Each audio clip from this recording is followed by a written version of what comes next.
ወቅታዊና ሰበር መረጃዎች ለማግኘት ወደ ቻናላችን ብቅ የምትሉ የቻናላችን ተከታታዮች እንደምን ቆይታችኋል?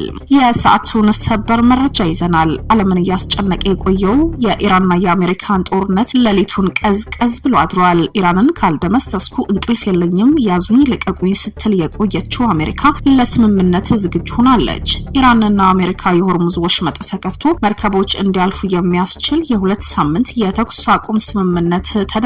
አሜሪካም ኃይሏን ለማሳየት የገባችበት ርቀት ለማስቆም የሚደረገው ጥረትና ኢራንን ማንንም አልፈራም የሚል ጥንካሬና ዛቻ ለሁለት ሳምንታት እንዲቆም ውሳኔ ተላልፏል። እንቃኘዋለን። ትራምፕ ወዶ ሳይሆን ተገዶ ወደ ስምምነቱ እንዲመጣም እየተደረገ ነው። ሁለቱ ሀገራት እዚህ ስምምነት ላይ የደረሱት ምክንያት በዛሬው ዝግጅታችን የምንቃኝ ነው። የአሜሪካው ፕሬዝዳንት ዶናልድ ትራምፕ ኢራንን ወሳኙን የባህር መተላለፊያ ማክሰኞ ሌሊት ድረስ የማትከፍት ከሆነ በዛሬው ማታ ሙሉ ስልጣንን ይወድማል የሚል ዛቻ ካሰማ በኋላ ከሰዓታት በኋላ የተፈጠረው ውዝግብ የትራምፕ ዛቻና የፕሬዝዳንቱ ያወጁት አዋጅ የመሪዎቹ ውሳኔ ምንድነው የሚልም እናስደምጣችኋለን። ፕሬዝዳንት ትራምፕ ኢራን ከተቀመጠላት የጊዜ ገደብ በፊት ስምምነት ላይ ካልደረሰች ስልጣኔዋ በአንድ ሌሊት ያከትማል ማለታቸው ተከትሎ የአሜሪካው ምክር ቤት አባላት ተቃውሟቸው ያሰሙ ናቸው። ቻናላችን ላይክ፣ ሼር፣ ሰብስክራይብ በማድረግ የተለያዩ ወቅታዊ መረጃዎች፣ ሰበር መረጃዎች ያገኙ። እንቀጥላለን። ዓለምን ትልቅ ስጋት ውስጥ እየከተተው የኢራንና የአሜሪካው ጦርነት ትንሽ ፋታ አግኝቷል። ሁለቱም ሀገራት ሲያሸማግሉ የነበሩት የፓኪስታን ጠቅላይ ሚኒስትር ሼህባዝ ሻሪፍ የተኩስ አቁሙ ወዲያውን ግብራዊ መሆን እንዲጀምር አስታውቋል። ፕሬዝዳንት ትራምፕ ቴህራንን ከባህረ ሰላጤው የሚወጡ የነዳጅና ሌሎች ምርቶች በመተላለፊያ የሆኑ የሆርሙዝ ወሽመጥ የማትከፍት ከሆነ ለሁለት ሳምንታት ኢራን ላይ የሚፈጸመው ደብዳብ ጥቃት ለማቆም መስማማታቸው የገለጹ ናቸው።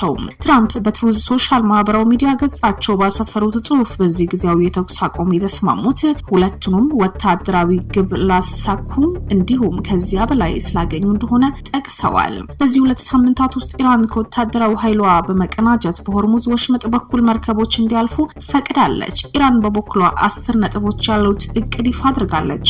በእቅድ ውስጥም ከተካተቱት ጉዳዮች አንዱ ኢራን፣ ኢራቅ፣ ሊባኖስና የመን ውስጥ ጥቃቶች መቆም አለባቸው የሚል ሲሆን ይህ ውሳኔም ለብዙዎች እፎይ ያስብለዋል። ኢራን ላይ የተጣሉ ማዕቀቦች ለማንሳት ሙሉ ቁርጠኝነት እንዲኖር ማድረግ፣ በአሜሪካ የተያዙ የኢራን ገንዘብና ሀብቶች መልቀቅ እንዲሁም በሀገሪቱ ላይ የደረሰው ውድመት መልሶ በሚገነባበት ወጪ የሚሸፍነው ሙሉ የካሳ ክፍያ መፈጸሙ በእቅድ ውስጥ ተጠቅሰዋል። የሀገሪቱ መንግስት ኢራን ማንኛውም የኒውክሌር መሳሪያ እንዲኖራት ላለመፈለግ ሙሉ ቁርጠኛ ይሆናል ሲሉ ቃሉም ሰጥተዋል። ኢራን የብሔራዊ ደህንነት ጠቅላይ ምክር ቤት ባወጣው መግለጫ ይህ የኢራን ድል በፖለቲካ ድርድር ላይ ይጸናል ሲል የፓኪስታን ጠቅላይ ሚኒስትር ሻሪፍ የተኩስ አቁም እስራኤል በኢራን የሚደገፈው ሄዝቦላህ ላይ ዘመቻ ከፍቻለሁ ባለችበት ሊባኖስ ውስጥም ተግባራዊ እንደሚሆን የተናገሩት ትራምፕ ፈቅዶ ሳይሆን ተገዶ ወደ ስምምነት እንዲመጣ የተደረገበት ምክንያት የእስራኤል ባለስልጣኖች ሄዝቦላህ የተረጋገጠው ስጋት እስኪወድም ድረስ ከሊባኖስ እንደማይወጡ የተናገሩ ሲሆኑ የእስራኤል ጠቅላይ ሚኒስትር ቤንያሚን ኔታንያሁ የተኩስ አቁም ይፋ ከተደረገ ከጥቂት ሰዓታት በኋላ ባወጡት መግለጫ ኢራን በአፋጣኝ ሆርሙዝን ወሽመጥ የማትከፍት እንዲሁም አሜሪካ፣ እስራኤልና ሌሎች የቀጠናው አገራት ላይ የሚፈጸመው ጥቃት የማታቆም መሆኗን ተከትሎ የሚሰነዘርባት ጥቃት ከሁለት ሳምንት እንዲቆም ፕሬዝዳንት ትራምፕ ያስተላለፉት ውሳኔ እስራኤልም ደግፋለች። የጠቅላይ ሚኒስትሩ መግለጫ አክሎም የተኩስ አቁም ሊባኖስ አያካትትም ሲሉ እስራኤል እግረኛ ወታደሮች ባሰማራችበት ጎረቤት ሀገር ተፈጻሚ እንደሚሆን የተገለጸ ቢሆን ፕሬዝዳንት ትራምፕ ኢራን የተኩስ አቁም ለማግኘት ውሳኔ ባሳለፉበት ሂደት ውስጥ እስራኤል ምን ያህል ተሳትፎ እንደነበራት ግን ግልጽ አይደለም። ትራምፕ ኢራን ከተቀመጠላት የጊዜ ገደብ በፊት ስምምነት ላይ ካልደረሰች ስልጣኔዋ በአንድ ሌሊት ያከትማል የሚል ማስፈራሪያ ተከትሎ የአሜሪካ ምክር ቤት አባላትም ተቃውሟቸው እያሰሙ ናቸው። በተለይ የትራምፕ ፓርቲ ተቀናቃኝ የሆኑ የዲሞክራሲ ፓርቲ ምክር ቤት እንደራሴዎች በቶሎ መፍትሄ እንዲፈለግ እየተጠየቁ ናቸው።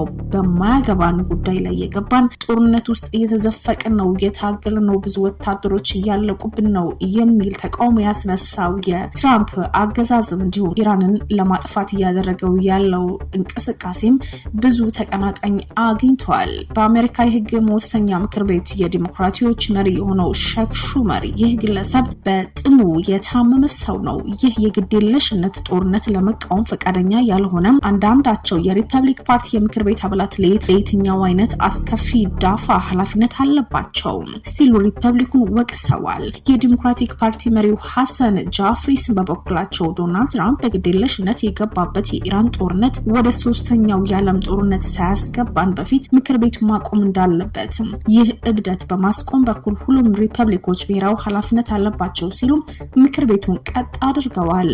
የምክር ቤት አባሉ ጄሰን ክሮ ደግሞ የአንድ ሀገር ስልጣኔ ለማጥፋት መዛት የወንጀል ጦርም በተደጋጋሚ እንዳልኩት ጦር ሰራዊታቸው ህጋዊ ትዕዛዞች ብቻ ነው መከተል ያለበት የሚል ማስጠንቀቂያ ያስተላለፈ ሲሆን መልካም ህሊና ያላቸው ሁሉንም አሜሪካውያን ይህንን ድርጊት መቃወም አለባቸው ሲል ጥሪ አቅርበዋል። ሌላኛው የምክር ቤት አባል ጂም ማካቨርን ይህ የለየለት ክፋት ነው፣ የአሜሪካ ፕሬዝዳንት የጦር ወንጀል ለመፈጸም የሚሰነዘረው የዘር ማጥፋት ዛቻ በፌዴራልና በዓለም አቀፍ ህግ ወንጀል በማለት የፕሬዝዳንቱ ንግግርም ነቅፈዋል።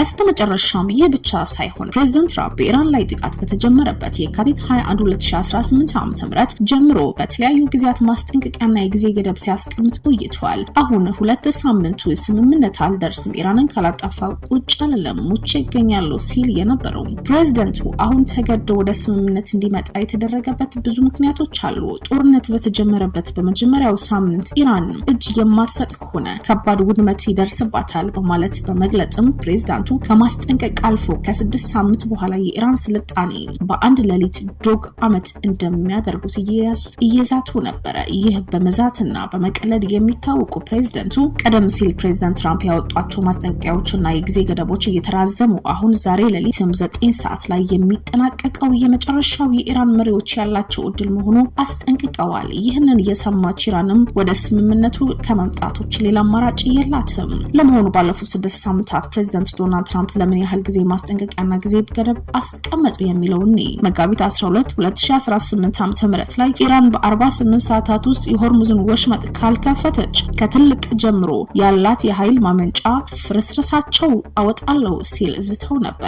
ፕሬዝዳንቱ ከሁለት ቀናት በኋላም ከኢራን ጋር በጣም ጥሩና ውጤታማ ንግግር መደረጉ በመግለጽ የጥቃቱን ቀንና ገደብ ከ5 ቀናት አራዘሙ። ሶስተኛው መጋቢት 18 2018 ላይ በኢራን መንግስት ጥያቄ መሰረት የኃይል መሰረተ ልማቶች በማጥቃት ቀን ገደቦች በ10 ቀናት ማራዘማቸው ሰኞ መጋቢት 28 የመጨረሻው ቀን አድርገዋል። የ48 ሰዓታት ማስጠንቀቂያ የሰኞው ቀን ገደብ በተቃረበበት ጊዜ ፕሬዝዳንቱ ቅዳሜ ዕለት በኢራን ላይ ማዕት ከማዝነባቸው በፊት 48 ሰዓታት እንደቀሩም አስጠንቅቀው ነበር። ባለፈው እሁድ አስነዋሪ ቃላትን በመጠቀም በማህበራዊ ሚዲያ ገጻቸው ላይ የሆርሙዝ ወሽመጥ በሰዓታት ውስጥ የማይከፈት ከሆነ ኢራን ሲኦል እንደምትሆንም ዝተዋል። በመቀጠልም የማክሰኞ ማስጠንቀቂያ ማክሰኞ እስከ ሌሊት 9 ሰዓት ድረስ ኢራን የቀረበላት የድርድር ሐሳብ የማትቀበል ከሆነ ስልጣኔዋ ተመልሶ እንደማይመጣ ሆኖ ይሞታል የሚል ዛቻ ኢራንን ወደ አንድ እንዲመጣ ኢራን ወደ ስምምነት እንድትመጣ